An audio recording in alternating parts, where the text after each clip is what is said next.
அனைவருக்கும் வணக்கம். National skill training இன்ஸ்டியூட்டில் கிண்டியில் வந்து பார்த்திங்க அப்படின்னா கான்ட்ராக்சுவல் பேஸில் வந்து பார்த்திங்க அப்படின்னா ஒரு ஜாப் அனௌன்ஸ் பண்ணியிருக்காங்க. கம்ப்யூட்டர் சாஃப்ட்வேர் அப்ளிகேஷன் முடிச்சிருங்க அப்படின்னா 2 vacant, surveyor, electrician, fitter, plumber, tool and die maker, mechanical diesel, so எல்லாத்தையும் ஒவ்வொரு வேக்கண்ட்டு, சோலார் டெக்னீஷியன், ட்ரோன் டெக்னீஷியனில் ஒரு vacant, POD, WCS, employability soft skills.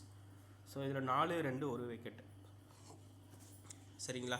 எதுலேருந்து எது வரைக்கும் அப்படின்னா இது ஸ்பெல்லிங் மிஸ்டேக் இருக்குதுன்னு நினைக்கிறேன். என்கேஜ்மெண்ட் ஃப்ரம் மே டு ஜூன்னு போட்டிருக்காங்க. அது கண்டிப்பாக 2025 இருக்கும். அப்ளை பண்ணுறதுக்கு ஆன்லைன் மோட் மட்டும் தான் யூஸ் பண்ணுறாங்களாம். சரிங்களா? வெப்சைட்டுமே இதில் கொடுத்துருக்காங்க. இல்லைனா அந்த QR கோடை வந்து ஸ்கேன் பண்ணியிருக்காங்க. அது யூஸ் பண்ணிக்கோங்க. ஃபர்தராக இந்த மாதிரி வந்து ஜாப் அப்டேட்ஸ் தேவைப்படும் நம்ம சேனலை வந்து சப்ஸ்கிரைப் பண்ணி வச்சுக்கோங்க. சரிங்களா? தேங்க்யூ.